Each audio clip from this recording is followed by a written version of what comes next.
Just like with TRT, if your levels are low, look at, is this because of something I'm doing, whether I need to put something in or take something out or change this or that.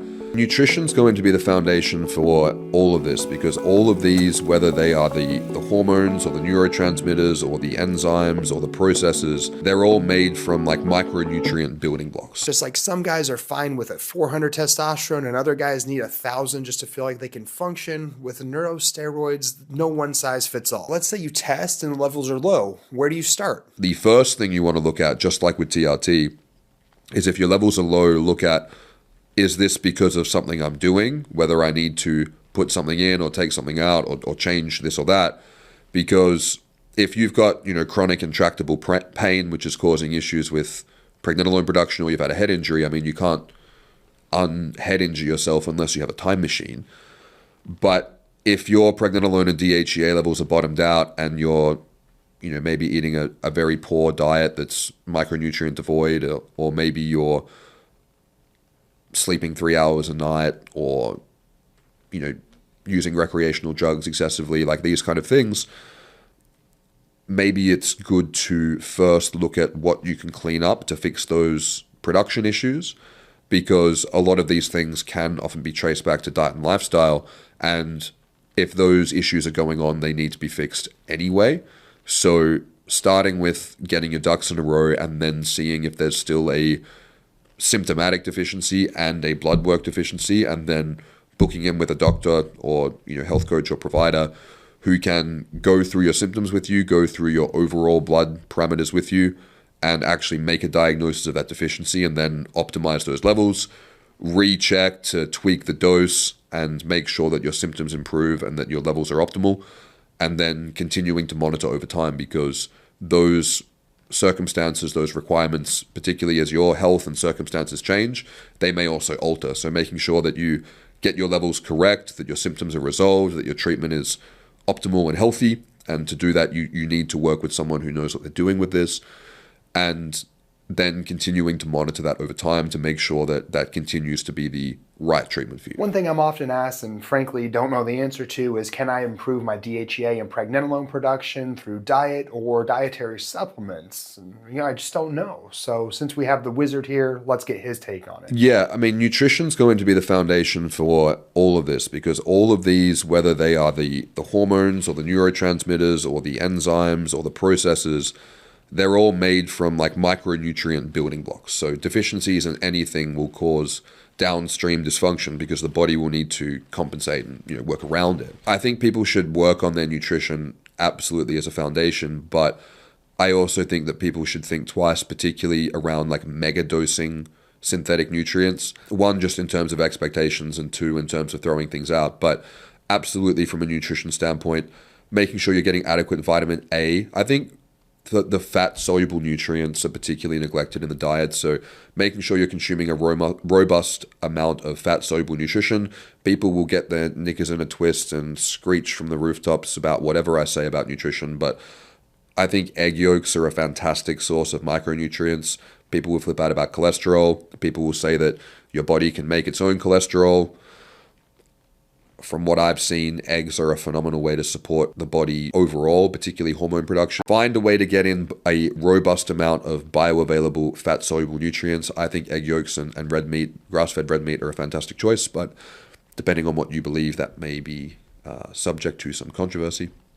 I also think that omega-3 to omega-6 balance is something that people need to look at more. I think the seed oil debate is becoming a bit religious and culty at the moment. And I think that at the same time, there's a lot of people who think that all omega-3 supplements are rancid because of a study where a guy went to GNC and bought a few bottles of expired fish oil. People should read the whole study before they jump to a conclusion. But I think looking at the omega-3 to omega-6 balance is a very important foundation. I like high-quality, high-strength EPA DHA fish oil. Andrew Huberman's got some great videos talking about the importance of omega-3, particularly in the dosages that are used in these studies, which are, from my reading, about 2 to 4 grams of EPA DHA. And making sure you're getting enough protein, because amino acids are the building blocks for a huge amount of things in the body. And a lot of people are eating too many calories from energy and not enough calories from protein. So not everyone. I mean, bodybuilders are generally pretty good at getting enough protein, but for average people who are looking at their health and getting into nutrition, increasing the protein and reducing the carbs and fats is a really good place to start with nutrition, and then reducing low micronutrient per volume or per calorie foods and increasing micronutrient dense, ideally minimally processed food, I think is a very good place to look at. And I think the vertical diet's a great place to start if people want a template.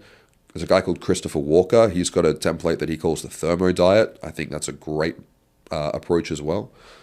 Yeah, I think there's a lot of great ways that you can look at nutrition, but I think the cornerstone for that is eating more red meat and eating less hypercaloric, low volume processed junk food. So if we're going to go over the counter, what are some things that we should look for? That's a good question, because a lot of the time people don't have access to a practitioner who will prescribe pregnenolone and DHEA, particularly internationally. But even if you do get a practitioner who will prescribe it, a lot of the time the amounts they prescribe are way too high, and that can cause problems. But ideally, you should be getting someone who is experienced, who can prescribe these through a pharmacy, because pharmaceutical grade, micronized pregnenolone, DHEA, and melatonin are far superior because of how they will be digested and absorbed into the body, both in terms of a slower release, but also bypassing first pass in the liver.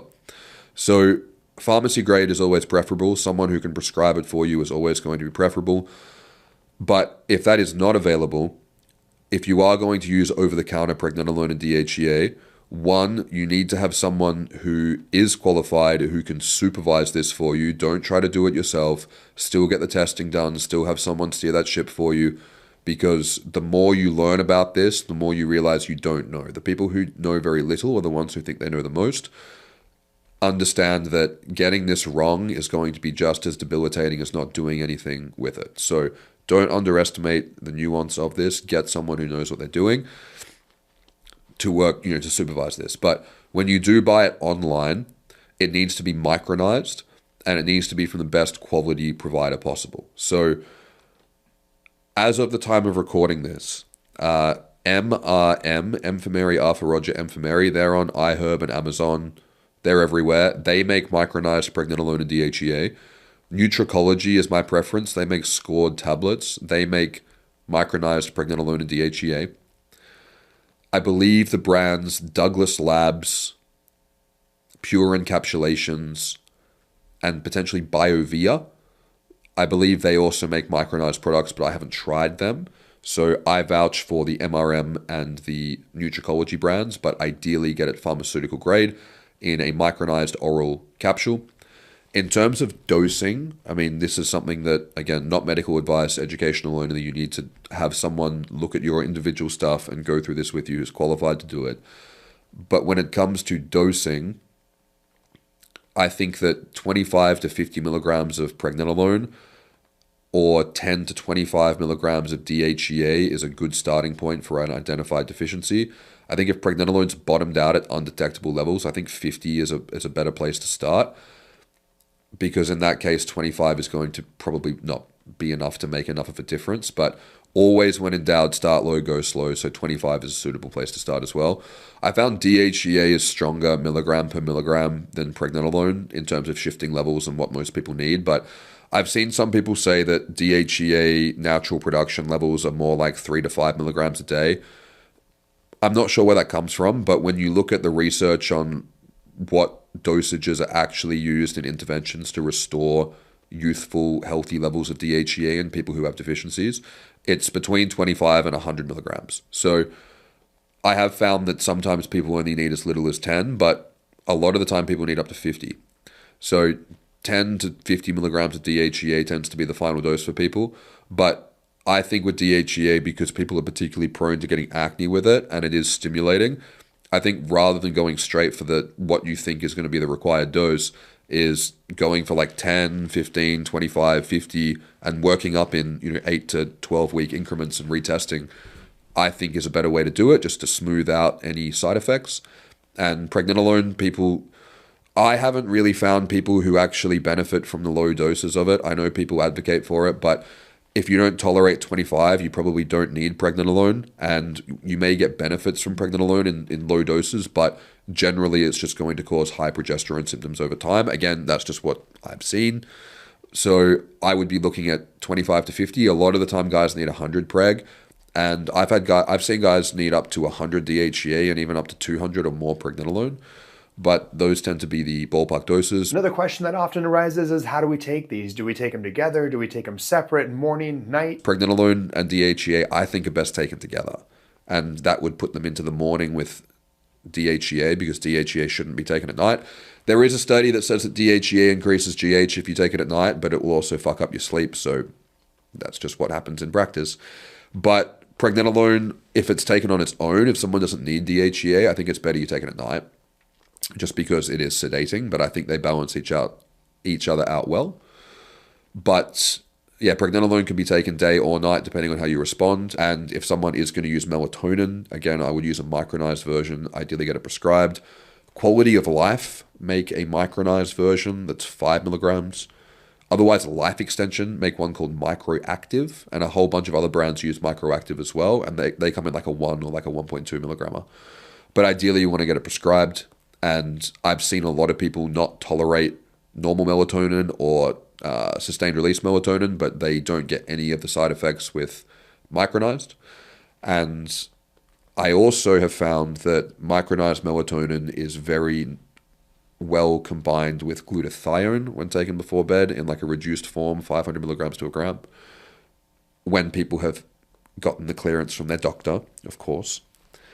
And this tends to particularly improve sleep quality and wakefulness scores and just overall quality of life for people who've got intractable autoimmune conditions, chronic pain. But again, that's just educational advice to be discussed with your doctor. Daily injections are ideal because this gives you ultra stable testosterone levels. If you can really frequently administer something with a very long half-life, you can keep your levels super, super stable. And I think that this is the most beneficial way to do TRT. However, how should TRT be administered? So TRT should be administered as frequently as possible.